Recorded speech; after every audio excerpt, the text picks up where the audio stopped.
varying models of use. Varying models, okay? And varying models are dependent on what is happening. So we might have issues to do with, okay, maybe variations in workload. So it means one area is highly intensive in terms of work that is being done, another area might be less. And that's the beauty of a distributed system. We can redistribute the work. We, of course, can have connectivity problems. One area is very well connected, another might not, okay? So that is something we have to be cognizant about. We might have latency issues, time between request and reply, okay? And of course, this related to the throughput requirements, okay? So when we design a distributed system, we have to think about workload areas, connectivity problems, and latency issues. Of course, the other aspect that is important in this to remember is heterogeneous environment. So from what you have discussed, I said, you can have people on Linux, people on Windows, people using smartphones, all kinds of equipment connected, okay? And so we have a heterogeneous environment, different hardware, different operating systems, different networks. And then, of course, we have also differing scales depending on what is connected. So some areas that have intensity of work that is connected might not scale wider. But some that have less work, depending on what support you have, they can scale. And therefore, these are issues to be able to consider. So here we are saying that the operating environments have to be considered very well when you're looking at a distributed environment. Okay, and then something else that we need to consider when you're looking at this is what we refer to as distribution inherent problems, things that come with the distribution. Okay, so if I put the network in different locations, so what issues can arise? Okay, that's what I'm saying here. So one is non-synchronized clocks. Clocks are in different areas. There are different time zones. They are having different speeds. Okay, you know that from the architecture of a computer. They have different speeds, but they are supposed to work together. Okay, so that can be a potential problem to consider. And of course, conflicting data and state updates. What do I mean? Supposing we are changing the same file, we downloaded the same file, and we update it, and we want to save it back. There's a conflict there. Okay, so the distributed environment should be able to know how to resolve that conflict because we want to end up with one result. And then, of course, modes of failure. Yeah, so modes of failure for both hardware and software. Okay, so you might find maybe your hardware fails while maybe your software was working well, or your software fails while the hardware is okay. And this varies from different locations. So what fails in my location might be different from what fails from your location. So these different modes of failures are also very key. And of course, there are also external threats. Remember, the moment you have your information on a network, you open it for the whole world.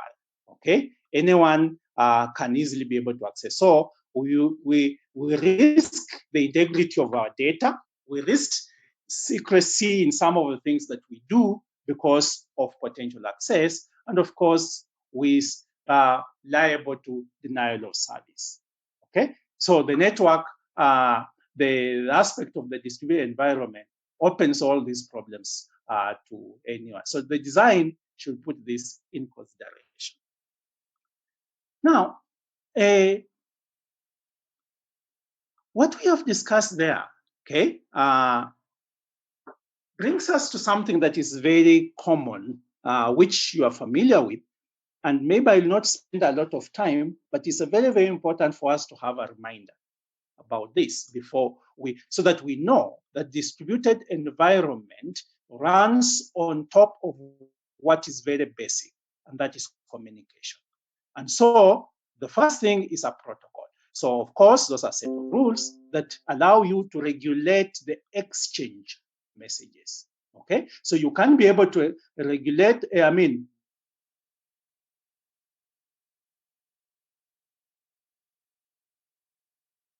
can be able to tell you flow of information.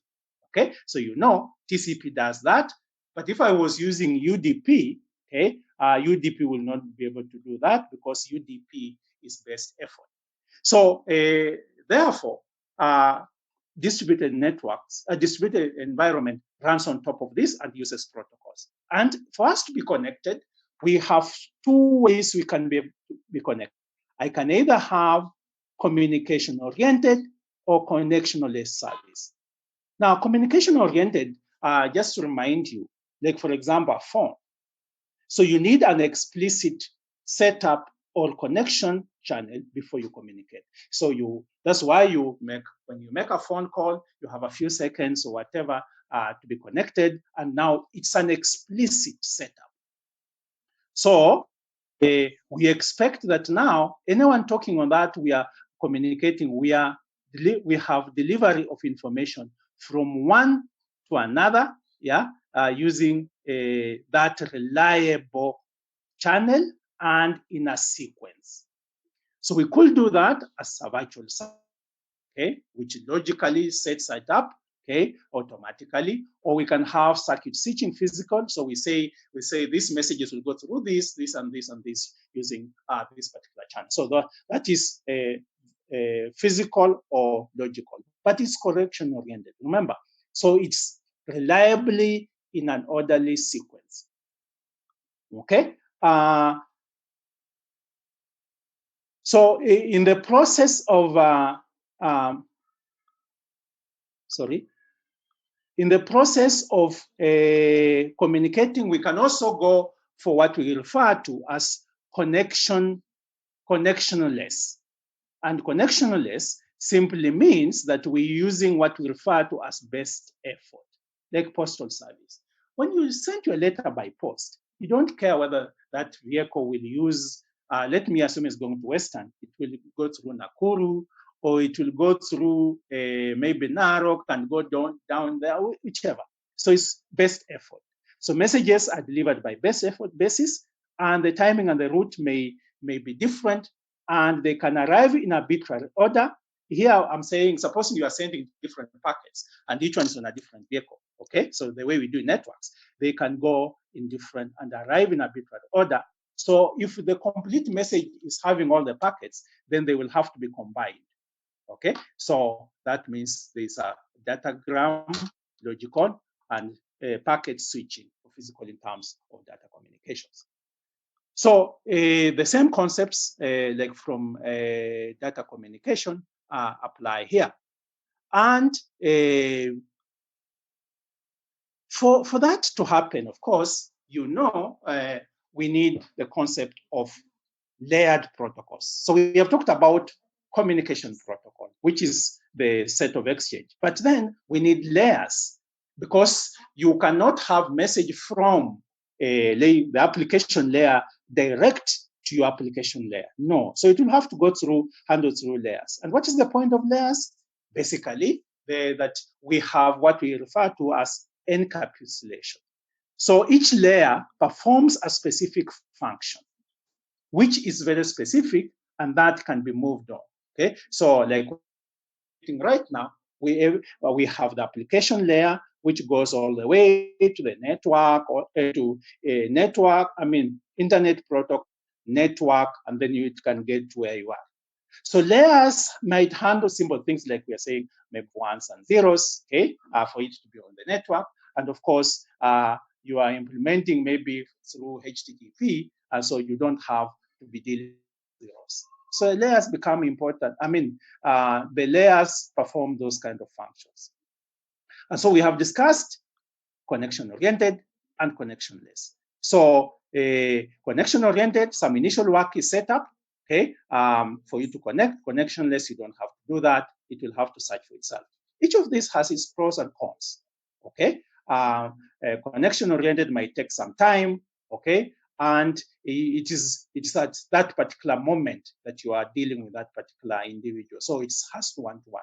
But connectionless, a message can be sent now, you can receive it later on, and there will be no problem with that. And that's why when you are sending a mail, that's exactly what you're saying. It's usually connectionless. But when you're making a phone call, that's not connectionless. It's connection oriented. Now, this concept of layers, of course, originates from the traditional open systems interconnection model, which we no longer use, but in terms of instruction of that, so that people can be able to understand why do we have those different layers. We have interconnection with the computers, but we allow them to be able to communicate through the physical network, and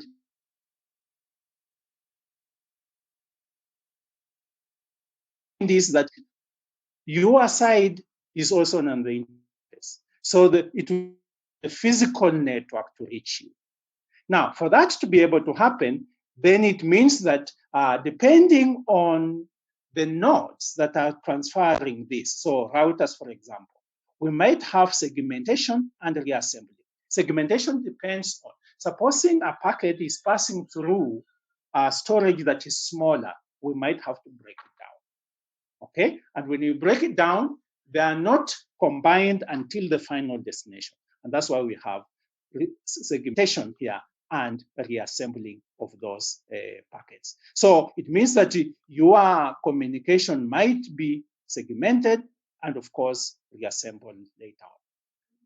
And the other process, therefore, of doing segmentation, from layer to layer, it means that each layer has a specific function. Encapsulation. Encapsulation involves trying to be transparent. Remember transparency, where you are saying we hide information from the other. So I give you information inside a packet. You don't have to know what is there. And the beauty with that is that we actually hide, and information can easily be transferred seamlessly across the network without any other network. Of course, it just limits someone trying to. Of course, it's possible if this is done. But basically, in a way, the system allows for trying to get information from one layer to another. So each layer to add some data unit, and then we expect that the corresponding peer layer on the other side will strip out that header and be able to understand. Look at it. Like I know how you have sealed that envelope, and I'm going to open that envelope.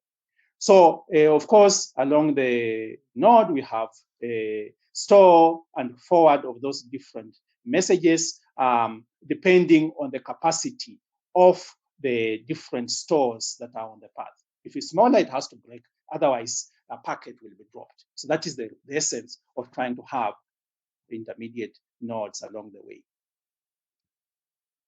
Now, so I will maybe explain something here, which is familiar. So I just wanted to make it easy in terms of trying to see what we have.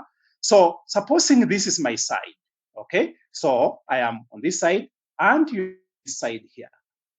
So when I have a message, I am talking through the application layer.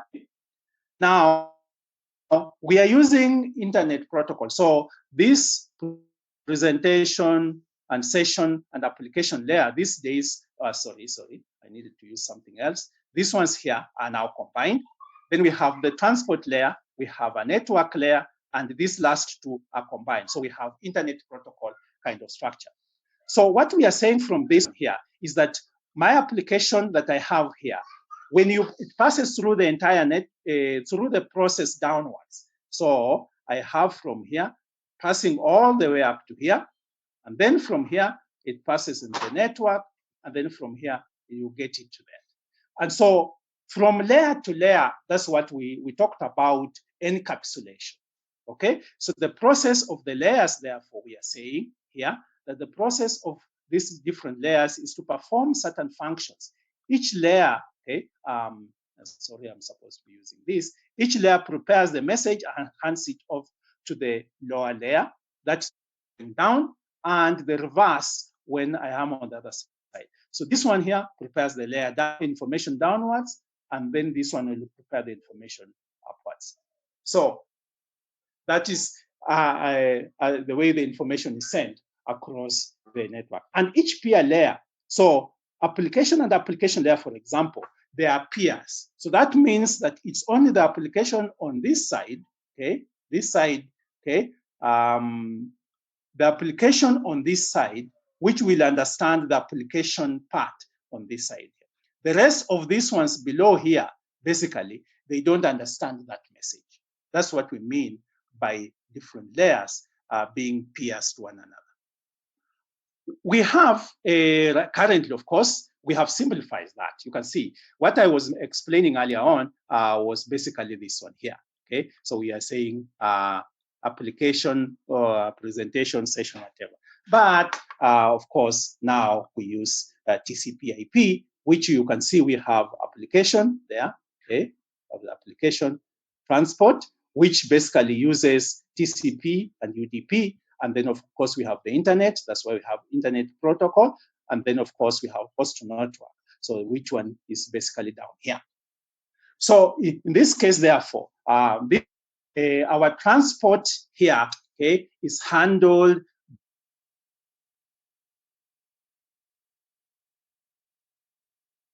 this the IP. I mean the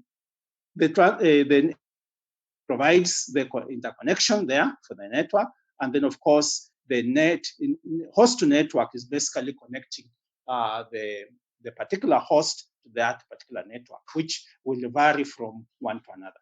At the very top, FTP, network variables, trivial file transfer, all these ones here are just different ways we can be able to transfer that information. So we have, therefore, that with this internet model, we are able to transfer the information from one end to another. Now that transfer, just to recap something about that, okay? So what I was saying there is that when you prepare a message, okay? Let me use this one here. When this is the message that we are there, okay?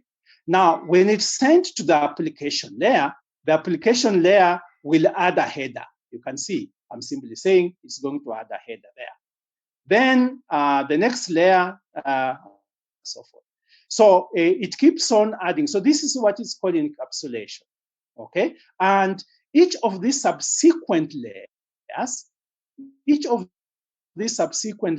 basically is adding a header. But it considers, this is very, very important, it considers the previous message as if everything was the message, okay? So it does not, so it simply adds a header to that and considered all the other headers that were added are considered a message. And of course have this data link layer at the end here, which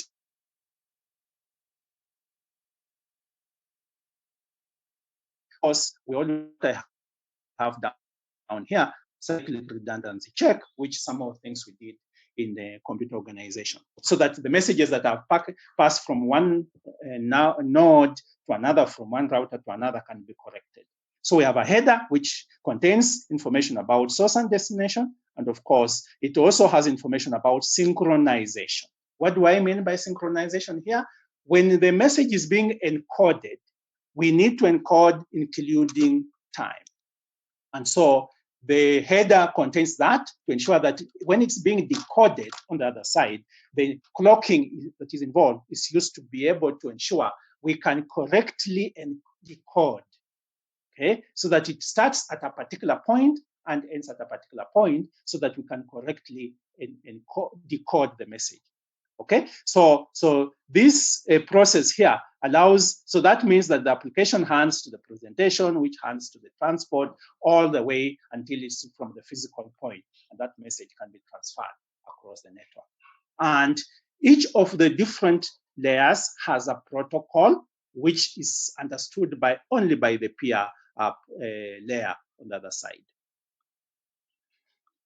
Okay, so From what I mentioned there, maybe, I just want to recap what each layer does, and then I can open up a chance for us to interrogate what I've shared before we can proceed.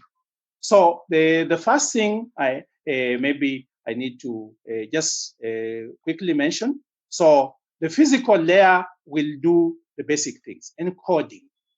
So it might use relation, which allows for you to combine, okay,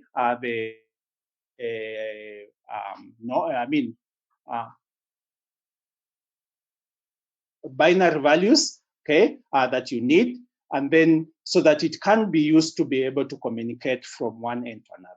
And of course, it can also include sharing. There must be some interface standards that allow for that sharing.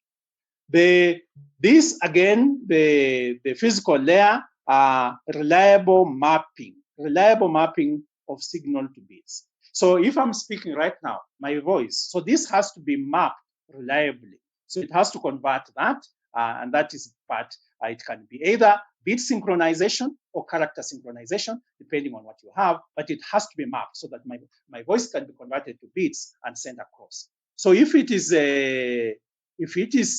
for example, if it is bit synchronization, here, it means that we must be able to detect the beginning of the bits and even a sequence of bits. So if we now combine them, we might have bit synchronous, where we combine large bits of large blocks of bits that are converted, transferred on a regular interval. So this means that we can able to offer high-speed data links, okay? Because we are now combining several bits. If we're using characters, maybe this one can be small bit sequences. So these ones can maybe on low speed character oriented channels. But whichever way, we end up having a scenario whereby physical layer allows us to be able to convert my voice or my message or whatever into bits that can be transferred on the network. Now, when we move to the next layer, okay, which simply is the data link layer.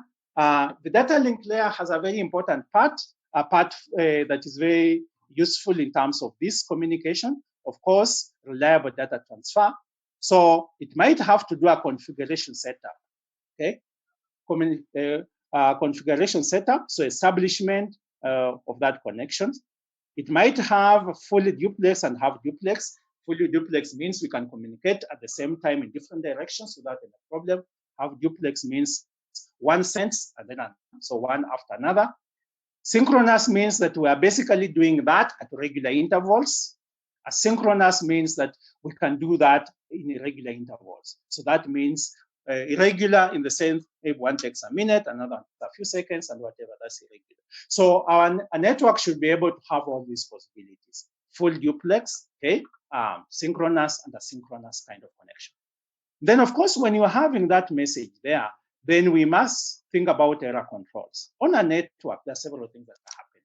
So errors can arise, okay, because of a poor network. So errors and loss of information or loss of data frames has to be done. So a checksum, which was we saw earlier on, a part of the CRC, is there to check, to ensure, hey, the message that you have sent has arrived correctly. If it's not, then we can request for a retransmission of that message, okay? Or in some cases, we have, if we are sure about, if the error is not very difficult, we have forward error correction. That means that the message is corrected at the destination. If it cannot, then we retransmit. That is called backward error correction. Now, if we are sending messages, therefore, we said earlier on that we can break them. So it might mean that we need to have sequence numbers to ensure that the messages that are sent arrive and are ordered in a certain way. Okay. So, and then of course, because the networks, the nodes are communicating to each other, we don't want to overwhelm the receiver. So we might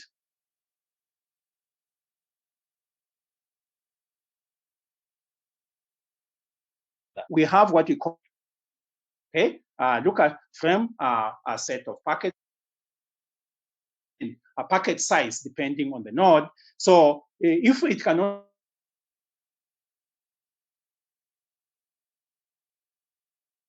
at a time, we only have a maximum of 10. So flow control is handled. Okay, so that the receiver will be able to commit information and can be able to decode that information without losing any information that was sent. Because if it does, then it requires to have that to be resent. And then, of course, we might have what we refer to as multi-point configuration, where we have data link control layer or medium access control layer. So this one just basically works on the movement of packets, okay? But it's also important in access contention. Now, remember, we are using the same channel. If you send and I'm sending, okay,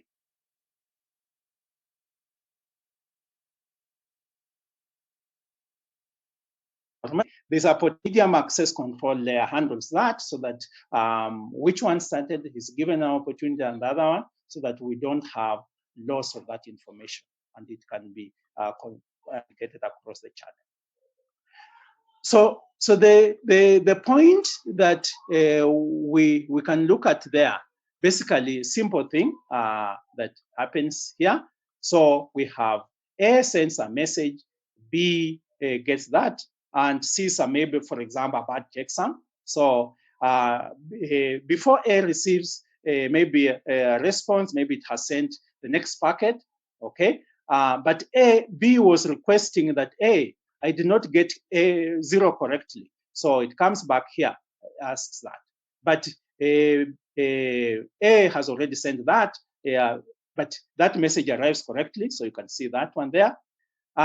Then A again comes up and says, oh, you wanted 0 again? Okay, fine. So it takes it and then now sends that message. And now you can see here, so that message is now received correctly. Okay, and because it had sent again, you can see again here, A is sending that again.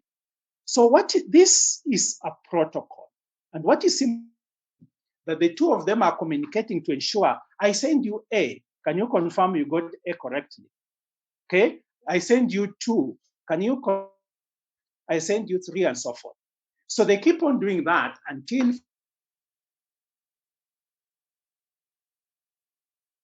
I received A, B, C, D correctly. And therefore, we can now move to the next one, maybe an E. Okay, so it's a dialogue between the receiver and sender. And this happens all along as the messages are being sent from one end to another from those different nodes. The network layer, of course, I remember the concept of the network is to be able to direct. Okay, so we are looking at issues of passing across the network through several linkages. So we end up having a routing function. So where do I forward this packet here?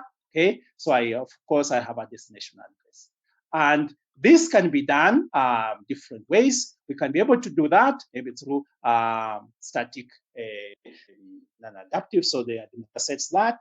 Okay, of course you know that can be very slow. Dynamic, okay, so it's done automatically, and this is important because it means it can be able to determine which channels, which routes are congested, and which ones can be taken. Okay, and of course we can centralize. Of course, if we centralize, we run the risk of having that breaking down. It's called a bottleneck. Okay, a bottleneck which we don't want in a distributed environment, or distributed, which you are saying that if you distribute, when one part breaks, another one will be there to handle. So that's what is favored. So here I would prefer to have in a network, we can have dynamic or distributed. But of course, it's possible in some scenarios where you want to have static, okay? Or in some small areas, you might want to have centralized, but with redundancy. Now, the other thing that, of course, the routing decision,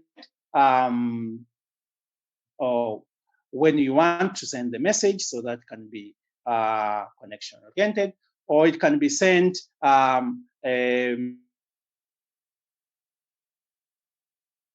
can be made have multiple routes. So here we have what we had talked about earlier, connection oriented, multiple paths. But connection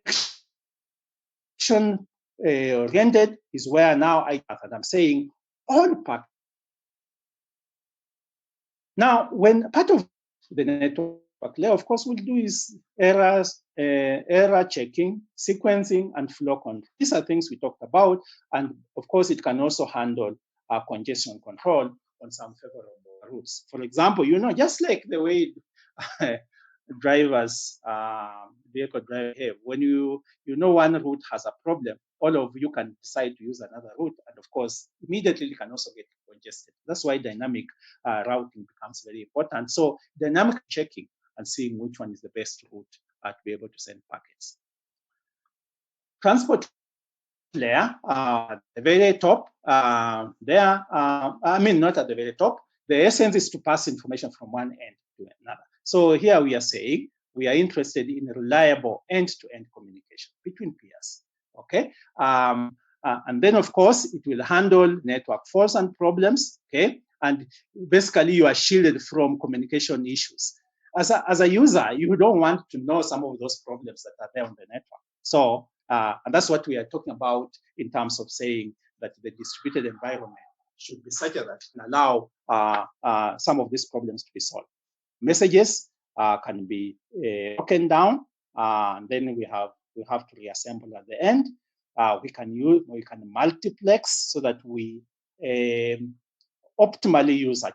Okay, we can have sessions that occupy multiple transport connections. For example, when you're about transport level protocols, we might break it into several parts, TP0, TP1, and so forth. And TP4 is task might be simple. Simply multiplex, okay, combine them together, detect that there are errors, and retransmit in case of that. So the transport layer just performs that to ensure that the message is passed across from one end to another. Okay, so now I have this last slide here. I want to talk about how we field questions. Now, if we look at the IP, TCP/IP model, what we have here, session, presentation, application layers, these are all combined. But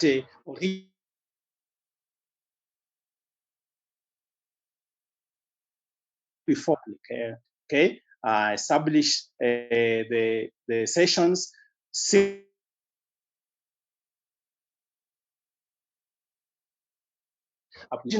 Points are very, very important in distributed environment when you're implementing things, because if you have a checkpoint, you're saying, at this moment in time, I am sure of this result. So that is banked. So the next one, even if you don't finish, we can always come back to where I was sure, and we start from there. That's why we have this concept of checkpoints, and it is good for recovery. Presentation layer may be things like encryption, maybe compression, data conversion of messages, and coding schemes, using coding schemes to transfer the information. Of course, the application layer, basically is usually is left to the design of the application, but it just gives you an opportunity to be able to have that information available where you are. Okay, so that was a run through the communication part. I mean, the data communication part that allows us to be able to build distributed. So maybe I just want, okay, so let's field a few questions. Then before we can be able to proceed, maybe as I'm feeling that, I can be able to see if I have maybe anyone who had questions that they want me to respond to. And then we can be able to see if we can move to the next set of slides. So let's see in the chat. So any questions? Okay, so Victor, does this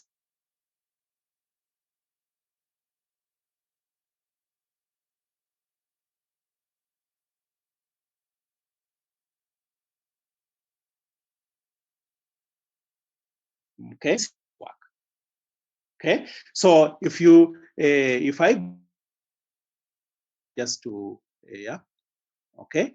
So you notice. So I hope you can see what I have here. So you notice from here, okay, here host to network. This is what we have here. So basically the network is connected, physically connected to so there's a physical connection. So that's why we have a combination.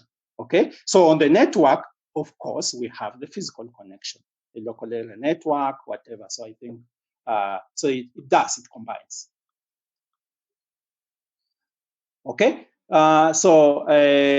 Now on the Victor, the same thing that we had there. Let me see my mouse again. Okay.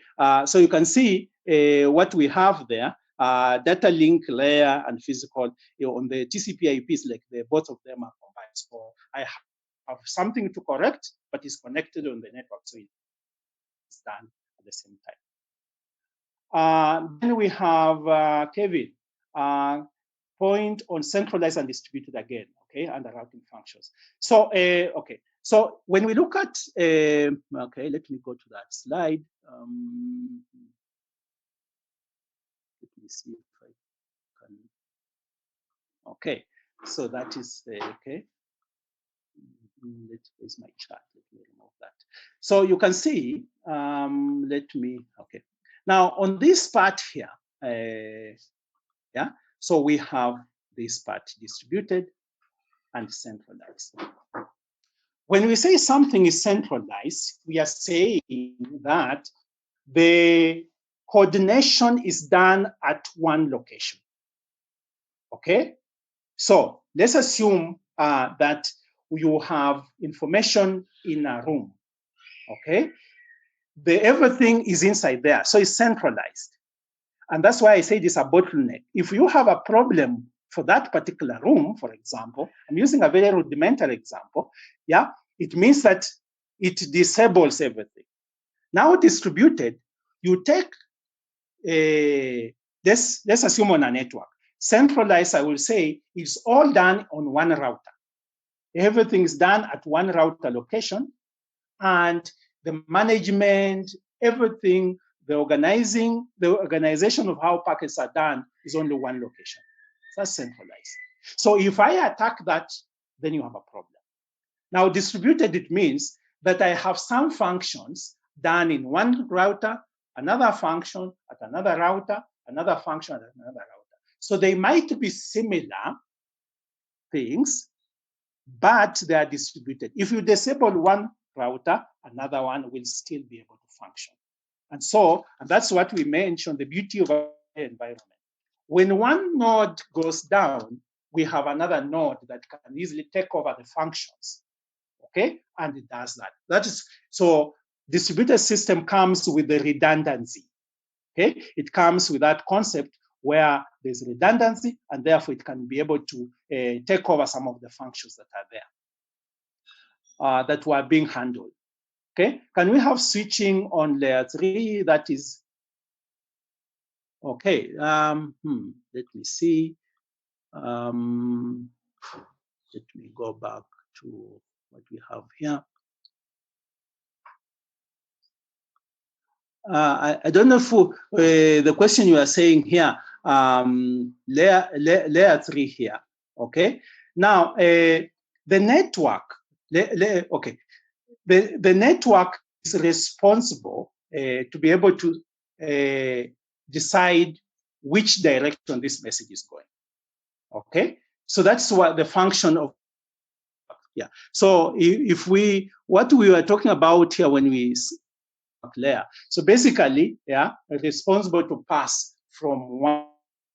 Okay, and so maybe let me go back to what you had here.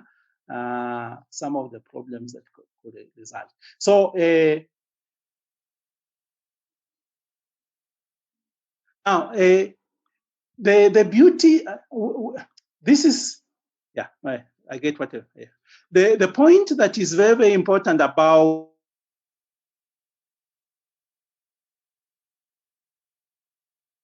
now about a fusion when one communicates to another, that switching can be done maybe layer, then you will have the problem that the internet, which is connected, the internet layer there, okay, on TCP/IP, will have that problem, okay? So we don't want to have a confusion. Each layer has a specific function. And when I'm handed, let me assume I'm a layer. So when I'm handed information, I'm being told that this has already been done. You perform your function. So the problem that will arise will have confusion. One layer is doing the switching, another layer is doing the switching. Who is responsible? That's why we want to ensure that with SPICE, each of those different layers is specialized in what it does.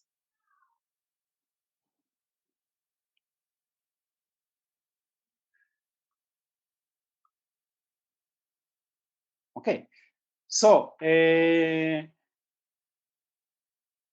let's take maybe some 5 minutes to, okay, let's breathe a bit.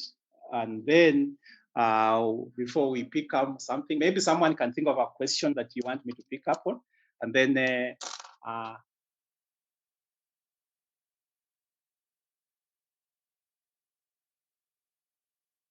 meanwhile, maybe of distributed application now.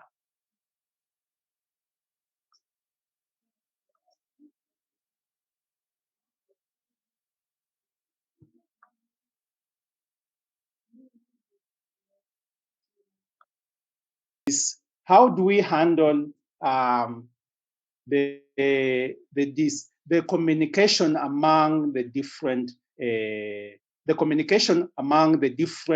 layers. So we have already mentioned this one before, where we had information from one end to another, and then we have the peer on the other side. So the first question that comes up is that now we want to talk about communication using on this kind of structures. So where do we put our messages? So messages are put in a middleware. Okay, so we can have the messages. Okay, we have PC. We'll talk about that. That's called remote procedure calls. We can have message-oriented communication. So basically, what you're saying here, that the communication is through middleware. I'll explain some of this information in a short while. But basically, it allows us to be able to communicate from one end to another. So we had this side here. We had this side here, okay? But we didn't have the middleware. Now we have this side here, okay? We didn't have middleware. But now we are saying that for us to be able to do that, the communication, we need now to be able to add this. So this is now allowing us to be able to communicate with one another. So middleware can also be referred as an operating system for distributed. So the moment we add the middleware here, we are now enabling distributed discussions through remote procedure calls or message-oriented communication. Okay, so now, so this means therefore that middleware are the building blocks. Middleware are the building blocks of this environment, and we communicate through processes, programs, or through objects. So we can use objects to be able to communicate, or we can use messages, processes.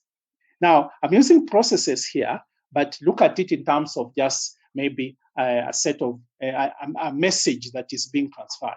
Okay, a simple message, and the other one can be a message in terms of an object, a message that is not an object, like a file. But you notice from what we have on the previous diagram, okay? So if I go on that previous diagram, and let me just clear that. If I go on that previous diagram, you can see we are having this scenario here, okay?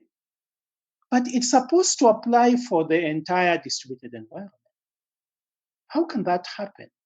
Okay, we have different, we remember we mentioned we have different things connected, different operating systems, different networks, different architectures, and so forth.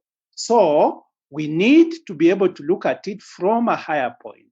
And therefore, in distributed environment, we need abstractions.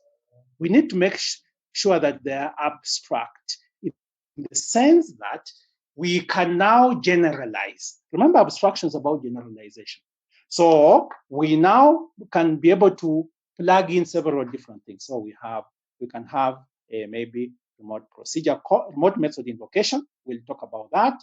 We can have a group of processes communicating. We can have notification of events. We can have replication of shared data. I have a file named A. You can also have the same file, not you naming your file A, a different file, the same file A. That's called replication. And then, of course, real-time transmission of data. So that means replication allows us to be able now to apply middleware because it is useful for many different environments. Maybe I take time to show some examples of what the middleware can do. For example, it can collect components. So you have a component A, maybe a file. I have component B, or maybe an object. So we can be able to have them work together. We can have interactions, okay, supporting by naming them differently. And then we can have a scenario where we can discover services. You have a new service that you have developed, you put it on the network, the middleware can help me discover, this thing exists, and I can be able to use that service. I don't have to reinvent the wheel because it's there, okay? Heterogeneous environment, okay? You swear by Linux, maybe I swear by Windows, and we still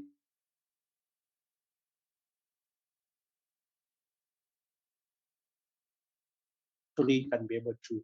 So it enables interactions despite our heterogeneous environment. And that makes everyone happy. I don't have to use Windows when maybe I like using Linux. Supporting mechanisms. So common problems with interactions, supports resources. But it also allows for persistence. Persistence means if power goes off, something is stored somewhere. It has to support openness. Remember, I said openness means if you have a new component, I know the API is published and I can easily be able to access it. It supports recovery. Okay, if there is a fault, I can be able to recover and proceed. It supports replication. I can be able to have multiple copies of something. Remember, key important thing there when you have replication, you have a potential for inconsistency. We'll discuss that later on, but it allows you to have that. Of course, it also provides a system manager to monitor what is happening. You have a new thing that has been added. You can log in, you can log some of the services that you are doing. Now, the other thing about this is also what we refer to as context awareness. Context awareness is very, very important in the sense that on a display environment, you just log in, plug in, and it's all of a sudden tells you, hey, something has happened.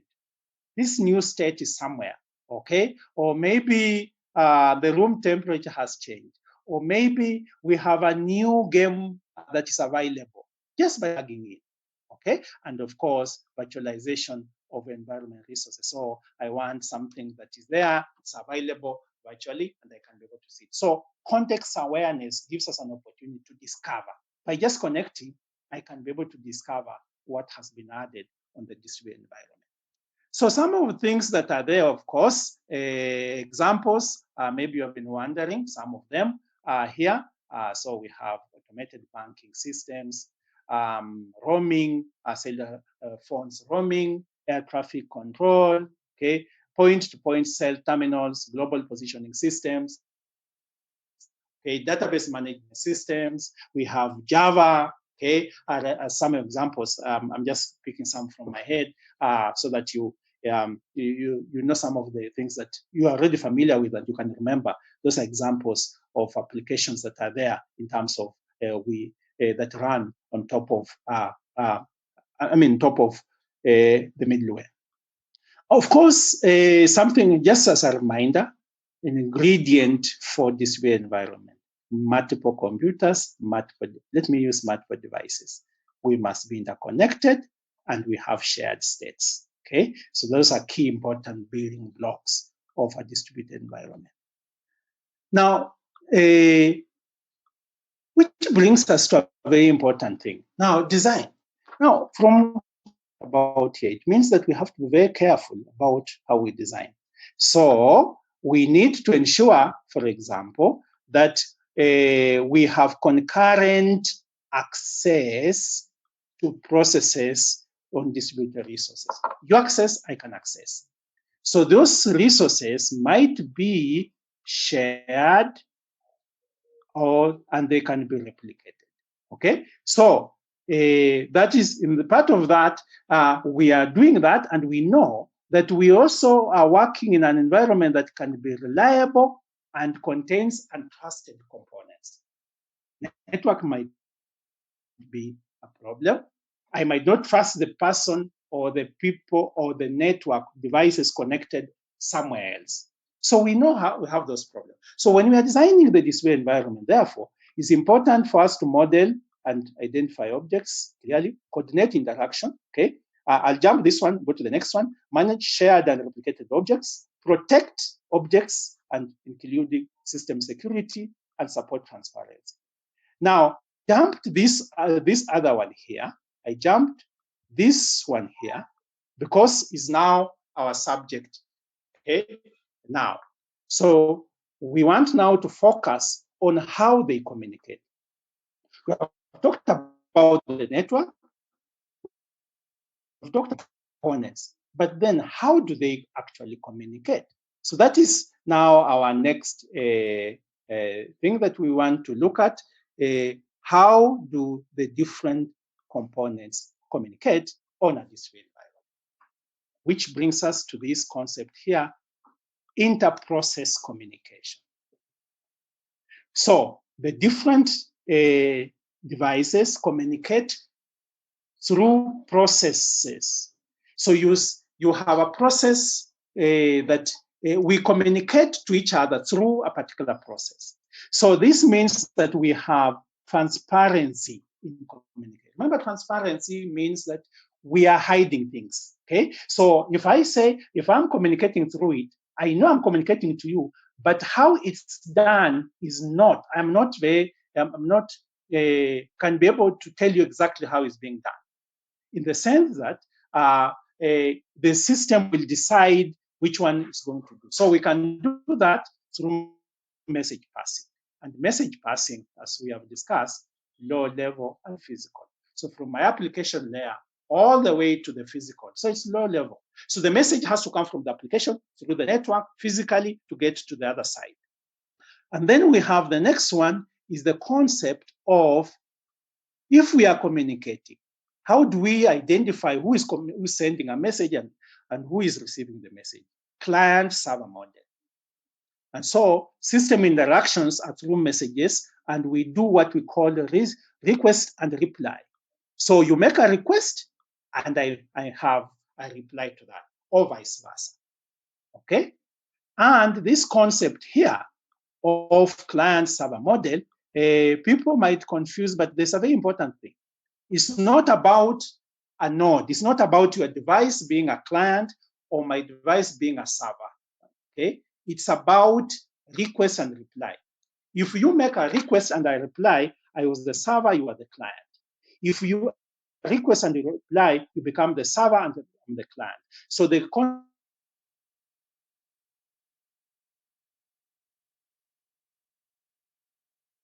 I make a concept through what we call a, okay, I'm looking for this one. Yeah. So through what we call remote procedure call. Okay, remote procedure call build on top of client server model. Remember the client server. You make a request, okay, you are the client, whoever responds is a server. So we run what we call a remote procedure call. Now, remember procedure call in programming. We'll look at this little short while, but it simply means that you are running a program and you transfer control elsewhere. That's called a procedure call.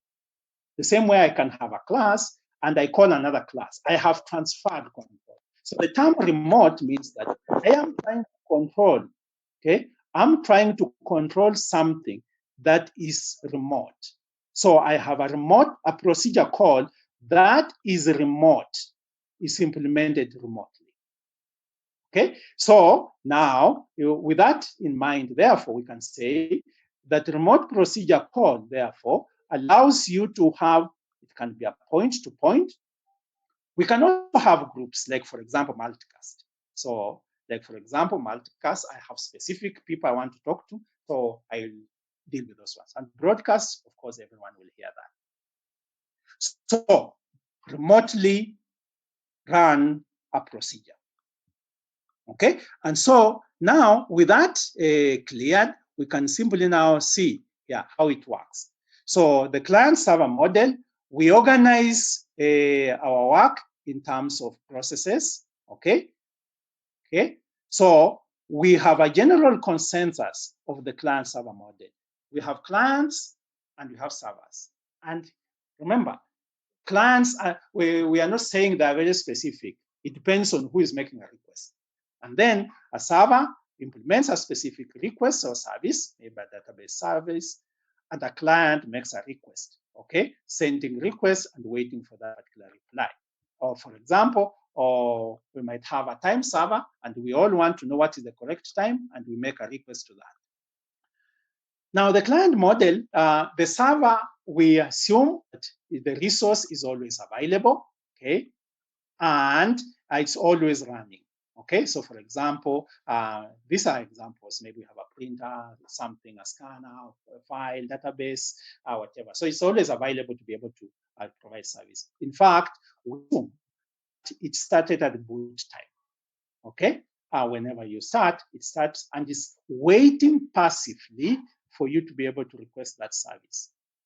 Okay, so it's always started at boot time and passively waits for the services that are being requested. And in this case here, then a client is a program, therefore. Okay, so we are not looking at it in terms of maybe hardware. No. It can be a program. Okay, basically, which will make, and a device, like, let's say a computer, can have different programs making different requests. So we have inside there several clients on one machine. And then it actively makes a connection across the network, as we have discussed, and it will be able to the request on that particular network, the services that it wants. So at one moment, it might want time, another moment, it might want something else, and the requests. And these requests are being made on a continuous basis. And please remember that something that is very, very important there is that when you're making that request, remember the data communication part we mentioned. So it's very specific where that message is going. Very, very specific. So we have no element of confusion about who was the client and who was the server, who is the server. So the client here, okay, will can be able to provide those services, and the server can be able to ask. So our workstation can have clients, okay, we can have a print server, but basically the terms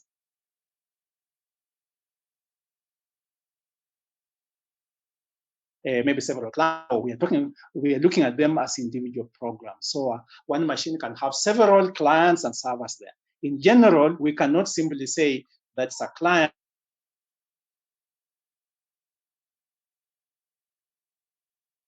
and file, and another point, it can also be a client. So now, so some examples that I mentioned, which you can see, maybe accurate timestamp, you want to do that, you want just to get, if you have a new file, okay? And so in Unix, we might use the term daemon, so basically a background process that is just waiting for something to be started. And we're assuming that the server is permanently available and being started at boot time, and therefore, when clients make a request, we can be able to get that. The response can be there. And so there are many ways that you can be able to access that remotely. You can log in, FTP, HTTP, network file system at the end there. We'll discuss that later on. But basically, we are saying that the client can make requests using any different techniques to be able to access that information. Now, how does the client identify which machine is, how does it identify one, which is the server it wants to look at? So one of the things that we'll see later on is about services. We say they are open, okay?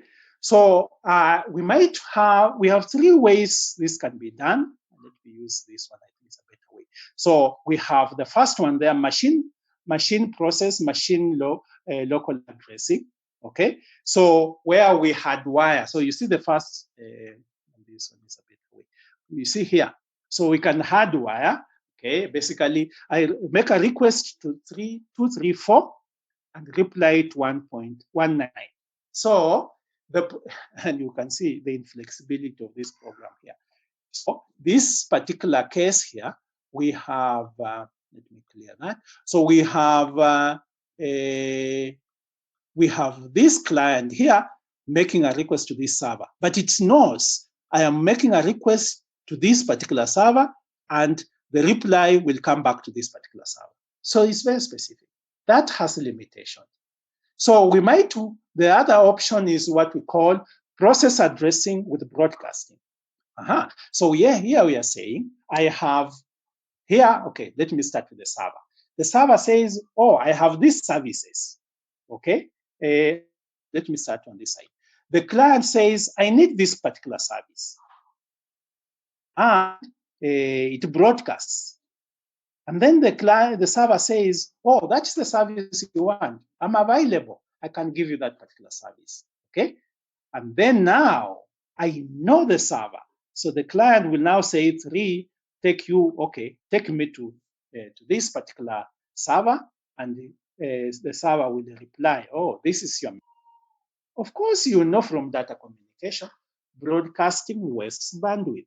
Okay, so you have several messages being sent around, and they are useless. They are wasting a lot of our bandwidth. So it's better. This is not a better way. So the first one, we had a problem in terms of hardwiring. That's a very inflexible program. So next time I want another server, I'll have to put that again flexible. This one, we are wasting a lot of bandwidth because we have.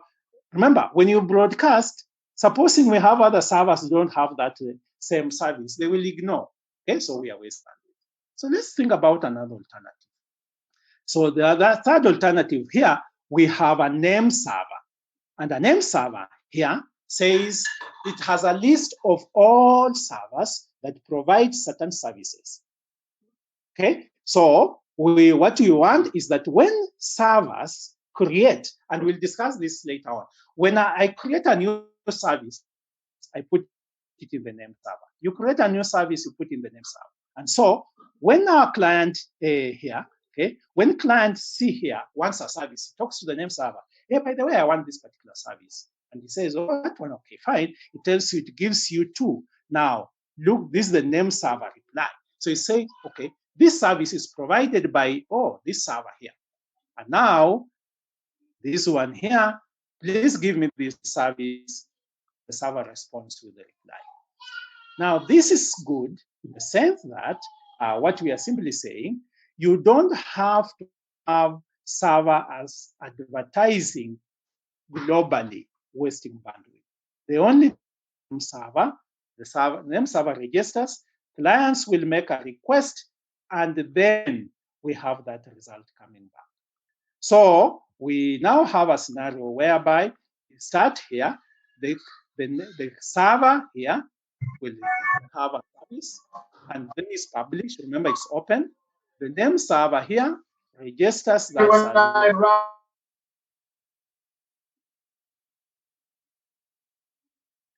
the client here will now request that, and then the client will now talk directly to the name server so that we can have the service provided. Okay, so let me just again, I have maybe 2 slides, and then we can pick up questions again on this. So after we have done that set of communication, so how are the software layers now organized so far? Remember we started with the network, TCP/IP. Now we have brought in the middleware, and when we looked at it, let me go back to this diagram here. So you remember we put our middleware, okay? So that's where the communication is taking place, okay? Now, what is supporting that, okay? So let's try and now open it up to see what is happening on at that end. So we come to this one here, and we now have this part here. We now have this as our middleware. So we have mentioned that we have remote procedure call, which we have discussed, and also we have remote method invocation. Remote method invocation we have not discussed. Even remote procedure call, we have not looked at how it actually works. I've just mentioned that you invoke a procedure that is remotely located. And even in remote method invocation, you invoke an object that is remotely located. Now, so our middleware, therefore, has these 2 parts at the top here. So we have these ones here, remote method invocation and remote procedure call. You can use objects or you can use processes, so it's still fine. But there's something that is done under that is very, very important, okay? And this is this part here. If you are communicating from one end to another between processes, and the middleware here handles that for you, there's something else that it does. Apart from remote procedure call and the remote method invocation, it also does something behind the scenes, okay? So let me clear this so that we can now focus on it. So what it does here is that it does what we call marshalling and external data representation. What does that mean? Marshalling is basically a packaging. It has to be a package so that it's sent, okay? External data representation says your data representation for your computer, your device is different from mine. If you remember from what we have discussed before in terms of that, computer organization, we have 2 aspects, okay? So the way the data is organized, you might start most significant bit first or least significant bit, what we have referred to as maybe big endian and little endian.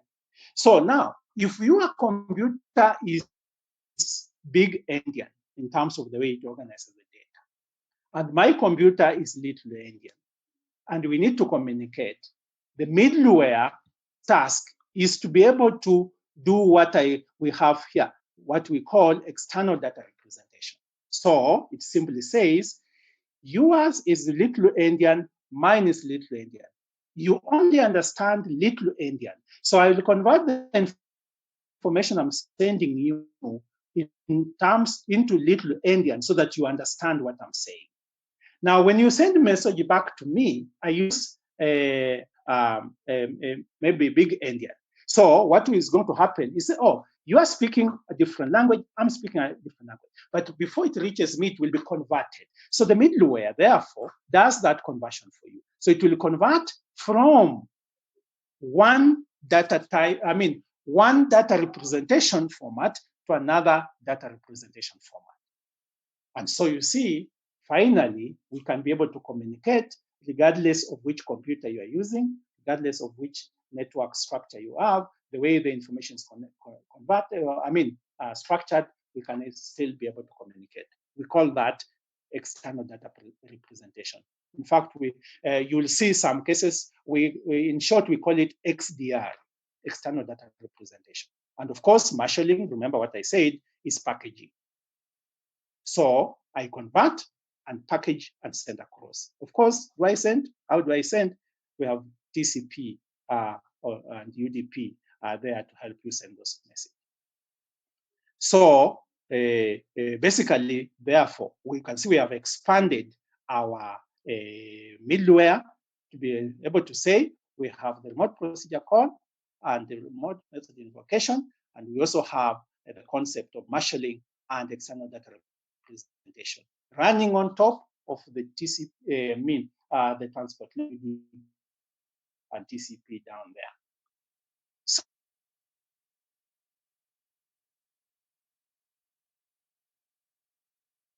there. So our middleware is middle layer. Sometimes we might look at it as operating system where middle layer between those two. So you can see it's here. Yeah, this is what we have here. Okay, sorry, my graphic presentation there was So this is what I am talking about. Okay, so you have different computers here. Okay, here we have another one here. Okay, sorry about that. And then of course we end up now having the middle layer, middleware service provided by middleware. And so we now have it available. And remember what we discussed this week, each one of them will have its own network operating system and it runs on top of that. Okay, so now you can see now we have ended up showing what the middleware does, where it's connected, where it is between the layers that allows us now to be able to communicate between the different nodes. So before we now delve into remote procedure call and the remote method invocation, I think it's time for for questions and maybe time to take another breather so that we can see. So any question that maybe someone wants me to recap or pick up or maybe expound on?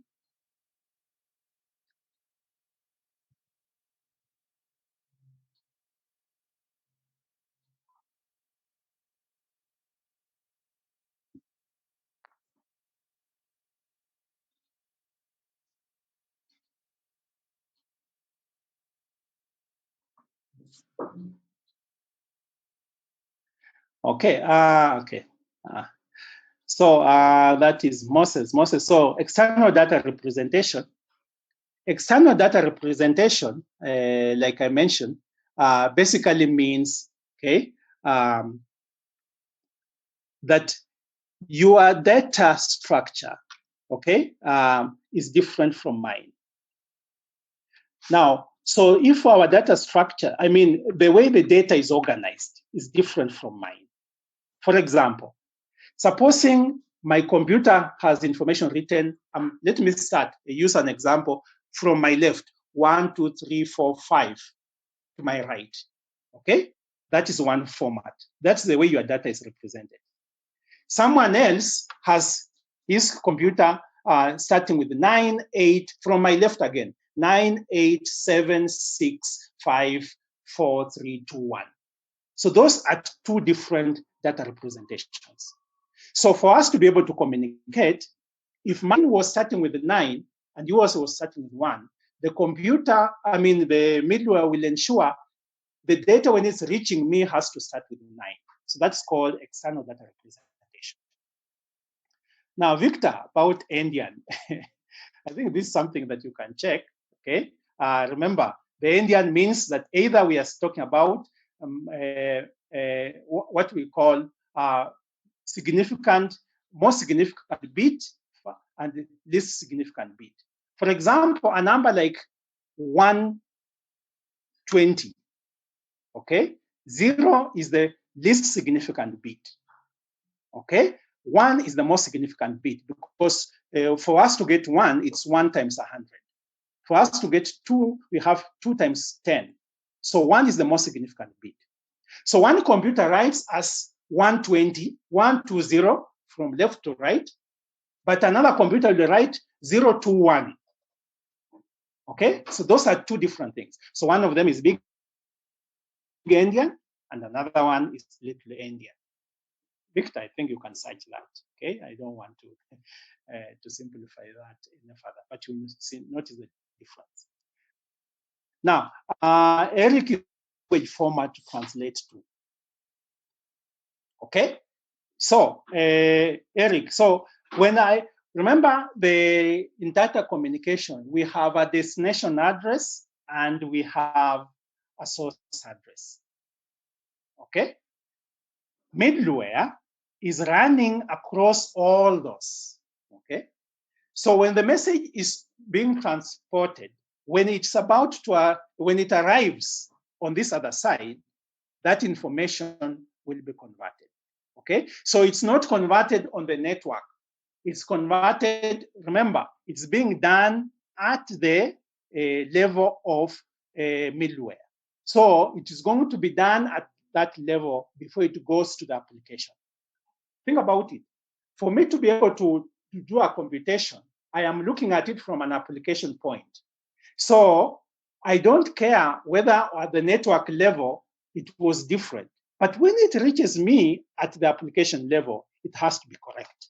And that's why you can see from this diagram here. Okay, so let me put this. From this diagram here, we have a application and services are here. Okay, remote method invocation, where you actually do the actual work itself, yeah, before you send it here, it's at this level. So you convert here. So under the layers below here, it will still have whatever was there before. Okay, but then this is where the conversion has to be very clearly done. But there's also another way you might want to look at it. Destination address tells you the computer you're going to deal with. So during that communication also, these are some of the things that will be discovered. That this one has this particular network, organization. This one has this different organization. Okay, so that is those differences there, and that's when it can easily be converted from that point.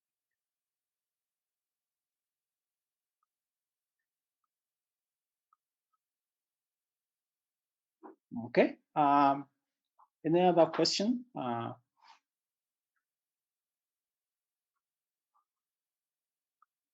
Okay, if there are no question there, as maybe let's take about 2 or 3 minutes. And then I think when we come back, we'll just take another 10 minutes so that we don't go so far. So, but I want people to breathe a bit, yeah. So that we can pick up. So some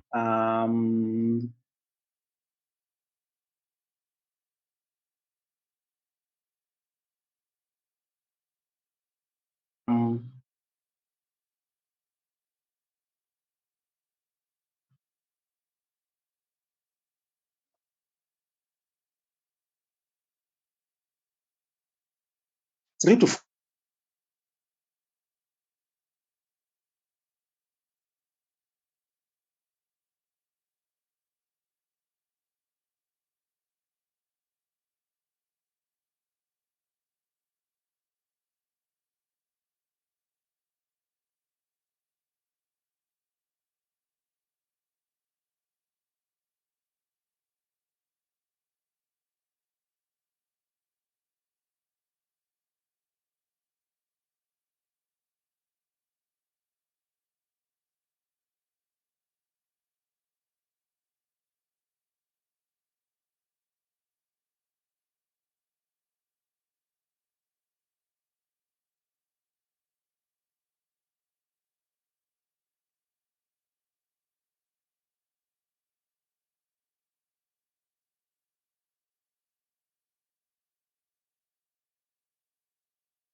Okay, welcome back.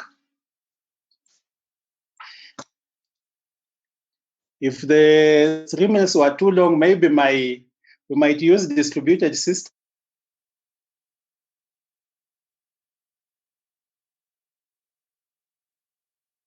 as we discussed. Let's just on a light note.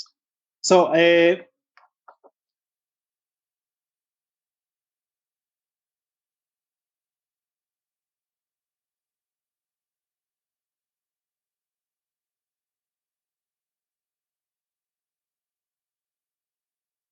my clock.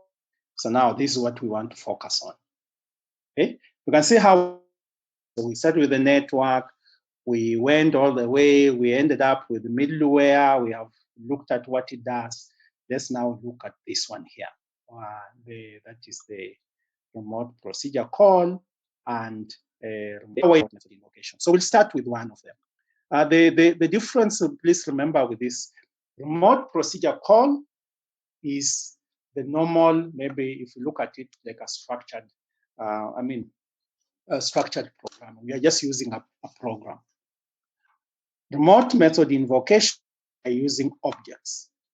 Okay, so let's start with this one here. Procedure call, like I explained, is as similar to what we have talked before, a function call, okay, that is being sent, okay, and this is a well-known method that we use in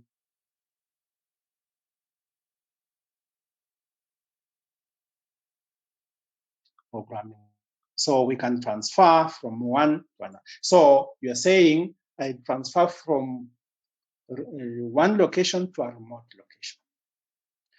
In the process of doing that, we end up giving it arguments. Of course, you know this. In terms of when I make a procedure call, I have parameters that I put. So in the most, basically, what we ended up looking at it is what we end up with is something that looks like a local procedure call. Remember, local procedure call is inside one program. If I have a program with different, even if I use object-oriented, I have a program that has inside a particular class, there are certain things that are being done there. We can look at that as local. But if I move it to a different class elsewhere, okay, I can look at that as remote. So in this case, we invoke as if. That's very important to remember. We invoke if it is local. And therefore, that's why we mentioned earlier on, we don't want to implement local procedure call and remote procedure call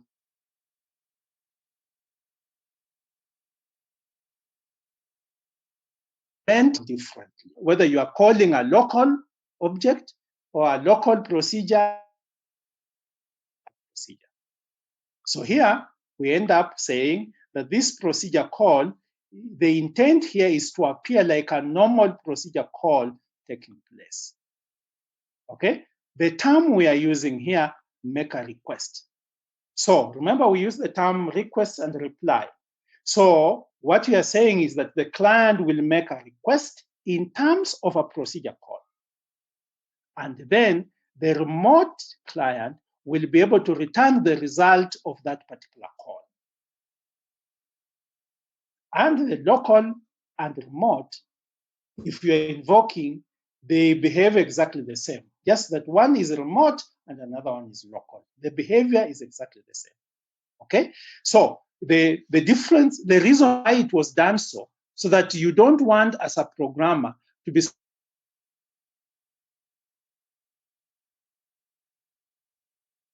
why struggle.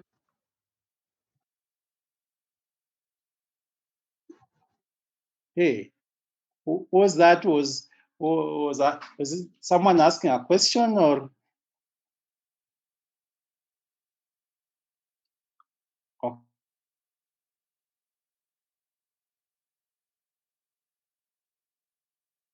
Okay. So the client will make a request, and we have a server. Okay, so the server is here.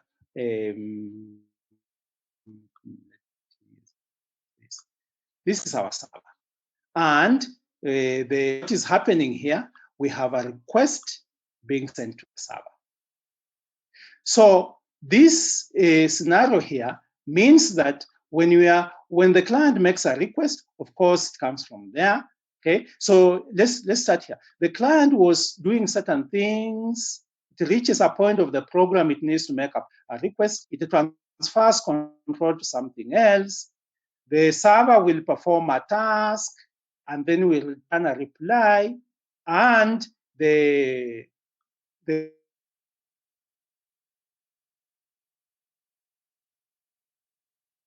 client continue with the process. Now,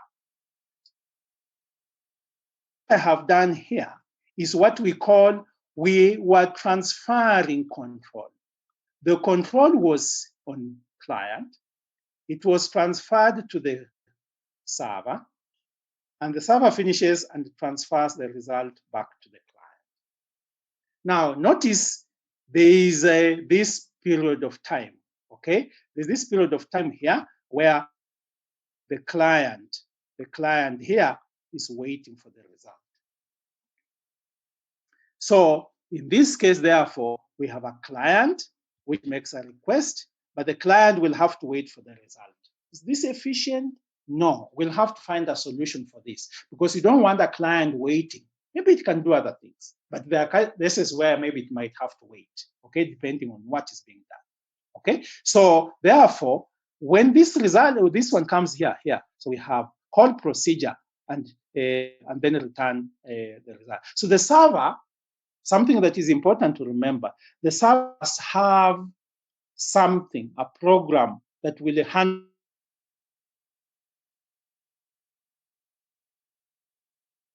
that. So now this means that we can handle this in terms of being sent to layer 2.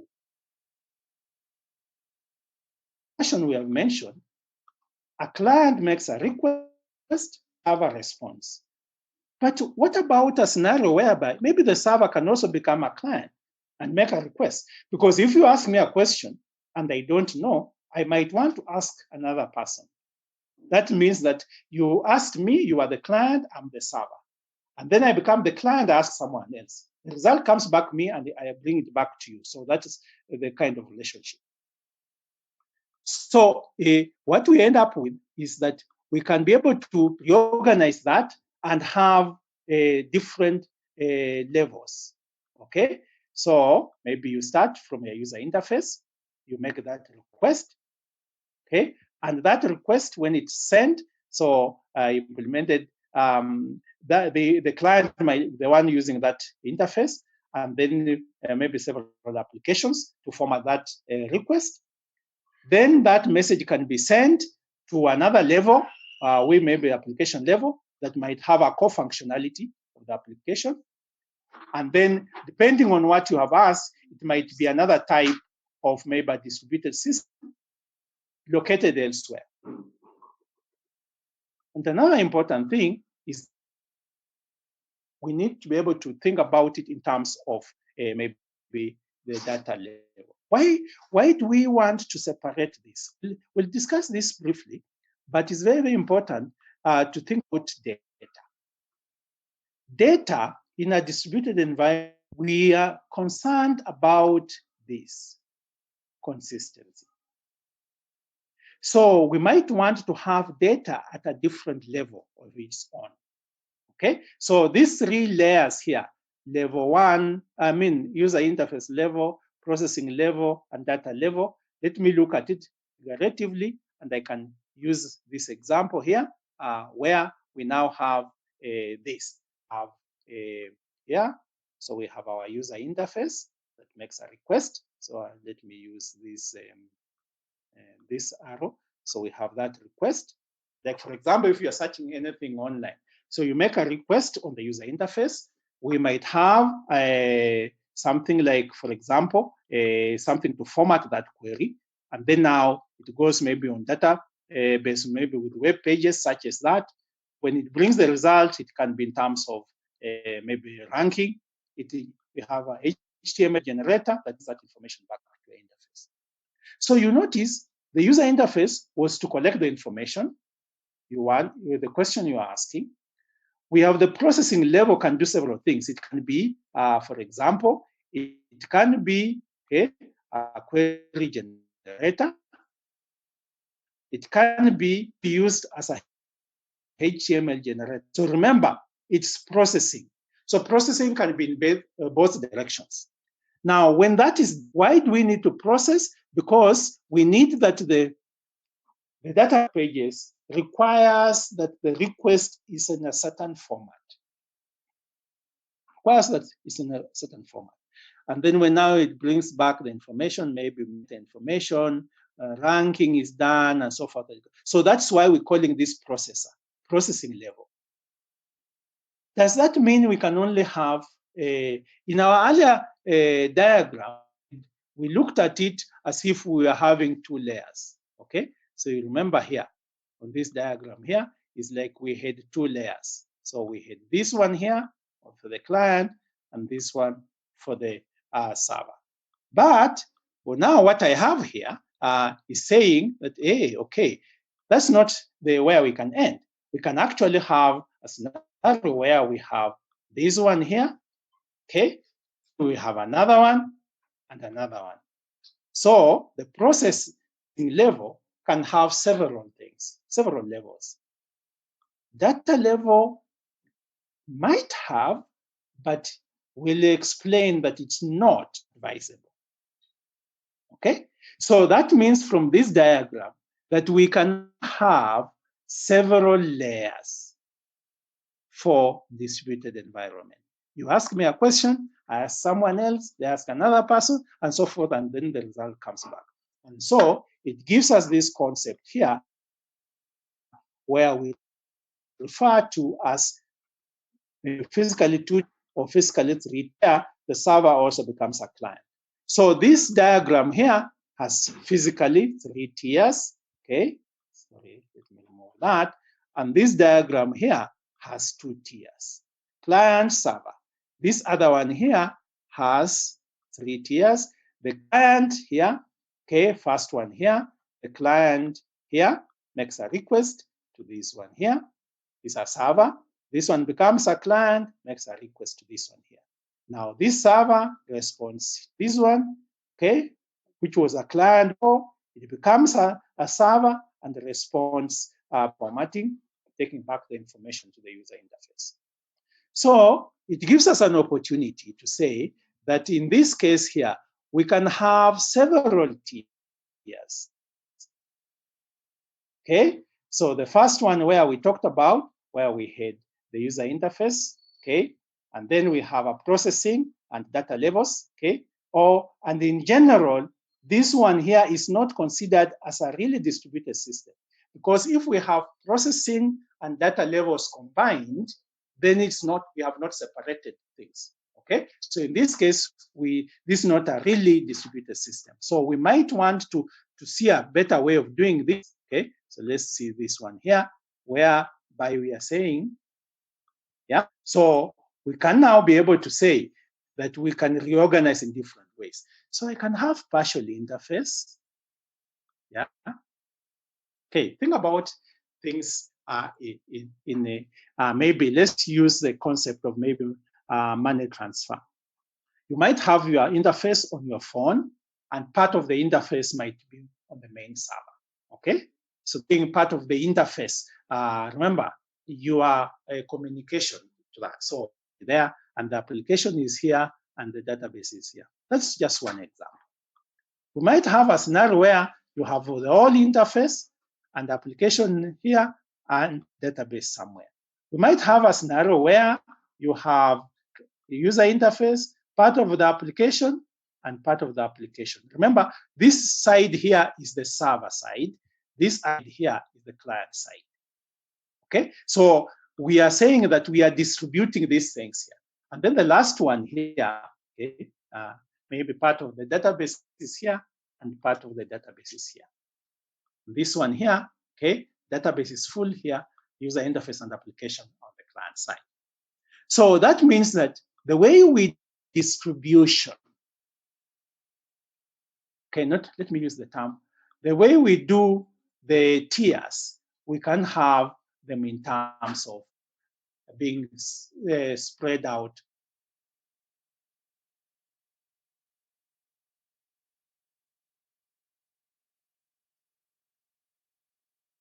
Side. Client side, server side. So we are saying part of it might be here, part of it might be here. So it all depends on different designs. Okay, it will depend on different designs that one can have. So we end up having a scenario where we are saying that we have physically maybe 3-tiered. So we have the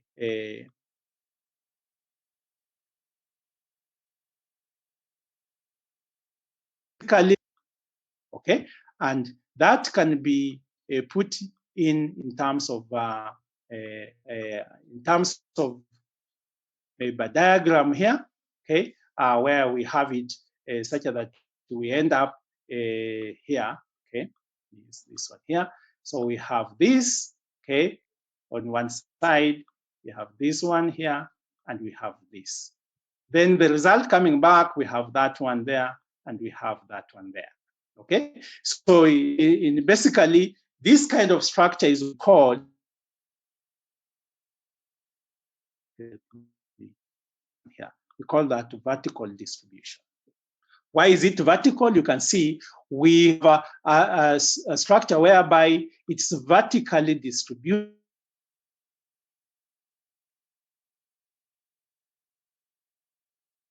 We have that a vertical distribution.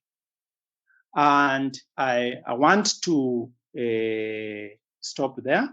Next class, I'll come back 2 slides because I wanted to compare vertical distribution and horizontal distribution so that people can be able to know that difference clearly. But you can see here, that gives us an opportunity to distribute. So this means something is handled by one location, another one at another location, another one at one location. So that's what we call vertical distribution. This at one, this is another one, this is another one, vertical distribution.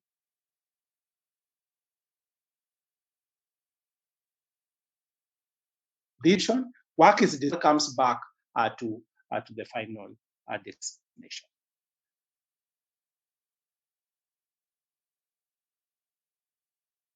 Distributed vertical, stop there. I don't want to go much further than that. And then we can cut to maybe stop there and pick up anything else that is related.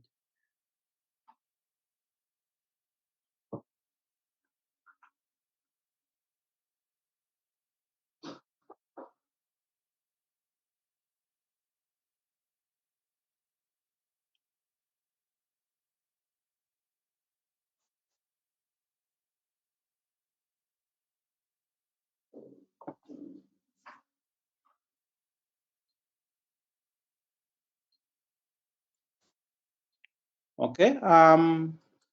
The class reps that are here, I hope you have already confirmed to the others that all the notes are available. I have now found a way of how I'm going to share the rest of the material, especially practice. So I'm going to prepare, since we finished the first set of slides, in terms of introduction, I'll prepare something.